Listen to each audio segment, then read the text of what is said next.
Hello भाई लोग, मैं हूँ फैक्ट भाई।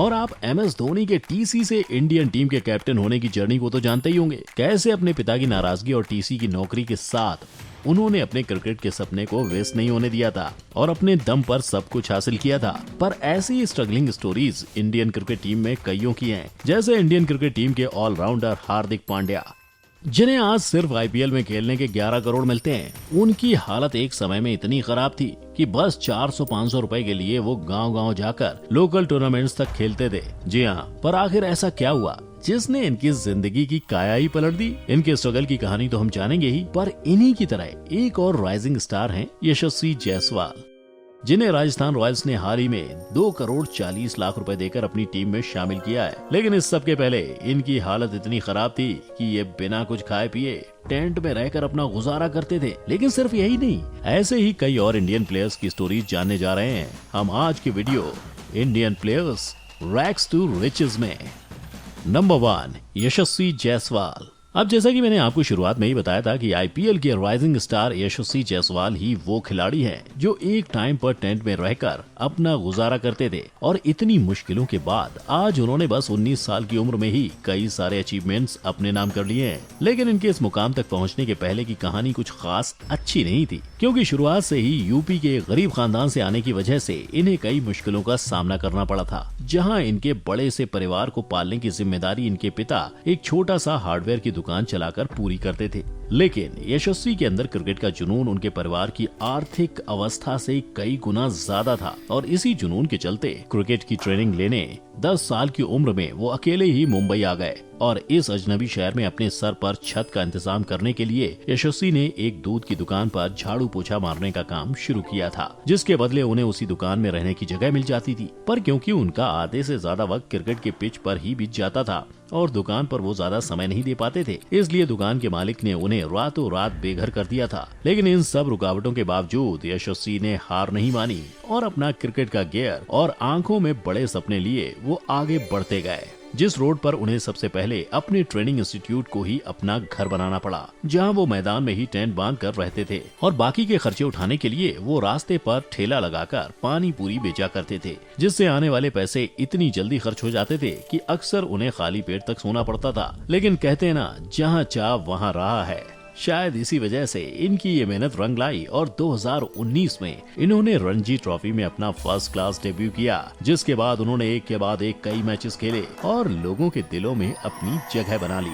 और आज कामयाबी के सफर में वो इतने आगे निकल चुके हैं कि 2020 में IPL बिडिंग में जहां इनकी बेस प्राइस 20 लाख थी, वहीं यशस्वी के टैलेंट को देखकर राजस्थान रॉयल्स ने पूरे 2 करोड़ 40 लाख देकर इन्हें अपनी टीम में शामिल कर लिया। अब आगे बढ़ने से पहले फ्रेंड्स, क्या आप स्टॉक मार्केट में नए हो और सोच रहे हो कि ज्यादा प्रॉफिट शॉर्ट टर्म या लॉन्ग टर्म इन्वेस्टमेंट में कैसे मिलेगा? मैं जानता हूँ कि ये आपकी मेहनत की कमाई है और स्टॉक मार्केट में अगर आप नए हैं तो आपकी चिंता भी स्वाभाविक है। स्टॉक मार्केट में मुनाफा कमाने का एक हल है, पर इसके लिए सबसे जरूरी है expert advice panned with quality research. इसके लिए सबसे जरूरी है एक मेंटोर का होना जो इन्वेस्टमेंट या ट्रेडिंग के लिए सही एडवाइस दे सके। स्टॉक मार्केट में इन्वेस्टमेंट करने के लिए आपके पास सबसे पहले एक डीमैट अकाउंट होना चाहिए। मोतीलाल ओसवाल के साथ जुड़ने के बाद आपको किसी भी चीज की कोई भी चिंता करने की बिल्कुल भी जरूरत नहीं है। मोतीलाल ओसवाल इंडिया की one of the best brokerage companies में से एक है। इनके पास 22 लाख प्लस कस्टमर्स हैं। सबसे इंटरेस्टिंग बात तो ये है कि यहाँ पर 0 मेंटेनेंस चार्जेस है। डीमैट अकाउंट खोलने के लिए आपको एक पैन कार्ड, आधार कार्ड और एक बैंक प्रूफ लगेगा और मोतीलाल ओसवाल आपको एक पर्सनल बैंक एडवाइजर भी दे रहा है जो बताता है कि कौन सा स्टॉक खरीदना है और कौन सा बेचना है। इसके साथ ही आपको आपके मोबाइल पर real time recommendations Motilal Oswal के ऐप पर बिल्कुल फ्री में मिलेगा। जैसे ही आप मोतीलाल ओसवाल पर अपना अकाउंट खोलते हो, आपको एक वेलकम बास्केट बिल्कुल फ्री में दिया जाएगा वर्थ ₹25,000। इसमें आप उनके AI बेस्ड टूल्स भी यूज कर पाएंगे। साथ में आपको 3000 के डिस्काउंट कूपन्स, 1000 का ब्रोकरेज कैशबैक भी मिलेगा।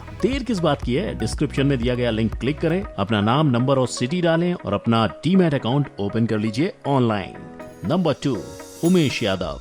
हमारी लिस्ट के अगले खिलाड़ी उमेश यादव, जो इंडियन क्रिकेट टीम के फास्ट बॉलर की लिस्ट में शामिल होते हैं। उनकी जिंदगी एक टाइम पर इतनी उतार चढ़ाव से भरी थी कि ये अपने क्रिकेट के जूते फैक्ट्रीज में इस्तेमाल होने वाले कन्वेयर बेल्ट के लेदर से बनाते थे और इनकी इस कहानी की शुरुआत होती है नागपुर के छोटे से गाँव से, जहाँ उमेश का पूरा खानदान कोल माइनिंग से जुड़ा हुआ था। लेकिन उमेश के पिता ये नहीं चाहते थे कि उन्हीं की तरह उनका बेटा भी ये स्ट्रगल की जिंदगी बिताए। तभी तो उन्होंने उमेश को एक नॉर्मल जॉब ढूंढने की सलाह दी ताकि वो कम उम्र से ही पैसा कमाना सीख जाए। और उनकी बात से सहमत होकर उमेश ने भी आर्मी या पुलिस में शामिल होने की कोशिश की। लेकिन तमाम कोशिशों के बाद भी उन्हें कुछ ज्यादा कामयाबी हासिल नहीं हो पाई थी, जिसकी वजह से उमेश की नाकाम कोशिशों को देखकर उनके दोस्त ने उन्हें क्रिकेट में अपना लक आजमाने को कहा। और क्योंकि उमेश के पास खोने को कुछ नहीं था, इसलिए उन्होंने आगे बढ़कर क्रिकेट का रास्ता चुन लिया, जहां उन्होंने टेनिस बॉल क्रिकेट टूर्नामेंट से अपने करियर की शुरुआत की और उसमें उन्हें काफी सफलता भी मिली, जिसके चलते देखते ही देखते 12 महीनों में ही उनकी जिंदगी ने अलग मोड़ ले लिया और 2008 में उन्होंने रणजी ट्रॉफी से अपना करियर शुरू किया, जिसमें उनकी फास्ट बॉलिंग की वजह से उन्हें काफी रिकॉग्निशन मिला। इस एक मैच ने उन्हें इतनी सफलता दिला दी कि बस 2 सालों में उन्हें इंडियन टीम में भी ले लिया गया और उसके 4 साल बाद उन्हें आईपीएल टीम दिल्ली डेयरडेविल्स ने 56 लाख देकर अपनी टीम में शामिल कर लिया। पर इनके करियर में बदलाव सिर्फ इंडियन टीम में आकर रुक नहीं गया, क्योंकि आईपीएल में एंट्री मारने के बाद भी इन्हें कई सारे बदलाव से गुजरना पड़ा था। जहां 4 सालों तक दिल्ली के लिए खेलने के बाद उन्हें अपनी टीम बदलनी पड़ी, जिसके बाद केकेआर ने उन्हें खरीद लिया और यहाँ भी 4 सालों तक खेलने के बाद वो केकेआर से अलग हो गए, जिसके बाद उमेश को रॉयल चैलेंजर्स ने भी साइन किया था और आखिर में जाकर उन्हें फिर से अपने रूट्स में लौटना पड़ा, जब 2021 के आईपीएल ऑक्शन में दिल्ली ने उन्हें फिर से खरीद लिया। पर चाहे उनकी जिंदगी में कितने भी उतार चढ़ाव क्यों न आए हों, लेकिन उनकी सफलता और इंडियन टीम के लिए खेलना, ये सब कुछ उमेश के लिए खुद बहुत बड़ी बात है। नंबर 3, रविंद्र जडेजा। वैसे क्या आप जानते हैं, रविंद्र जडेजा जो इंडियन क्रिकेट टीम में ऑलराउंडर होने के लिए जाने जाते हैं, उनकी जिंदगी में ऐसा भी एक समय था जहां उन्होंने ऑलमोस्ट क्रिकेट को अलविदा कह दिया था। और उनकी जिंदगी में ये टफ टाइम कैसे और क्यों आया, उसे जानने के लिए हमें इनकी स्ट्रगल की कहानी शुरुआत से जाननी पड़ेगी। जहां जडेजा का बचपन गुजरात के एक 1 रूम फ्लैट में काफी मुश्किलों के साथ गुजरा था और इन्हीं मुश्किलों को दूर करने के लिए रविंद्र की मां गवर्नमेंट हॉस्पिटल में नर्स का काम किया करती थी और उनके पिताजी एक प्राइवेट सिक्योरिटी कंपनी में वॉचमैन का काम करते थे। तभी तो रविंद्र के अंदर क्रिकेट का अलग जोश होने के बावजूद उनके परिवार की आर्थिक अवस्था अच्छी न होने के कारण रविंद्र ने अपने क्रिकेट के सपने को सपना ही रहने दिया था। लेकिन इनके इन्हीं कुचले हुए सपनों को जल्द ही दिशा मिलने वाली थी और जडेजा के टैलेंट और सपने को दिशा देने का काम महेंद्र सिंह चौहान ने किया, जो आगे जाकर जडेजा के कोच भी बने और जिन्होंने जडेजा के कच्चे स्किल्स को शेप देने में मदद की। और इस बात के बावजूद कि उनकी निजी जिंदगी में काफी उतार चढ़ाव चल रहे थे, पर फिर भी उन्होंने अपने प्रॉब्लम्स कभी क्रिकेट के बीच नहीं आने दिए और वो आगे बढ़ते गए। लेकिन जब सब कुछ ठीक ठाक चलता हुआ दिखाई दे रहा था, तभी जडेजा की जिंदगी ने सबसे खराब टर्न लिया, क्योंकि जब रविंद्र सिर्फ 17 साल के थे तब किसी बीमारी के चलते उनकी मां की मौत हो गई, जिसकी वजह से वो अपने बेटे की कामयाबी कभी देख ही नहीं पाई। और यही बात ने रविंद्र को कुछ इस तरह तोड़ दिया था कि उन्होंने क्रिकेट से ही मुंह मोड़ने का डिसीजन ले लिया। लेकिन उनके बाकी के परिवार वाले और कोच ये अच्छी तरह जानते थे कि रविंद्र के भविष्य में काफी सफलता लिखी है, इसलिए उन्होंने मिलकर जडेजा को हौसला दिया, जिसके बाद जडेजा ने फिर से अपने कदम क्रिकेट की ओर बढ़ा दिए। और देखते ही देखते रविंद्र की मेहनत रंग लाई और 2006 में उन्हें इंडियन अंडर 19 टीम के साथ श्रीलंका के सामने वर्ल्ड कप खेलने का मौका मिला, जिसमें सबको उनकी परफॉर्मेंस इतनी अच्छी लगी कि बस 2 सालों बाद जब फिर से अंडर 19 वर्ल्ड कप खेला गया, तब रविंद्र को टीम का वाइस कैप्टन बना दिया गया था। ये वही साल था जिस साल इंडिया साउथ अफ्रीका के सामने जीता भी था और इसी जीत के बाद उनके करियर ने रुकने का नाम नहीं लिया, जहां आज जाके रविंद्र जडेजा इंडियन टीम के ऑलराउंडर के साथ ही आईपीएल में चेन्नई सुपर किंग्स के लिए भी खेलते हैं, जिसके चलते 2021 में उनकी नेटवर्थ पूरे 58 करोड़ तक पहुंच चुकी है। यही नहीं, जो परिवार एक टाइम पर 1 रूम के घर में अपना गुजारा करता था, उसी परिवार को रविंद्र ने एक 4 मंजिल का बंगला भी बनाकर दिया है। नंबर 4, हार्दिक पांड्या।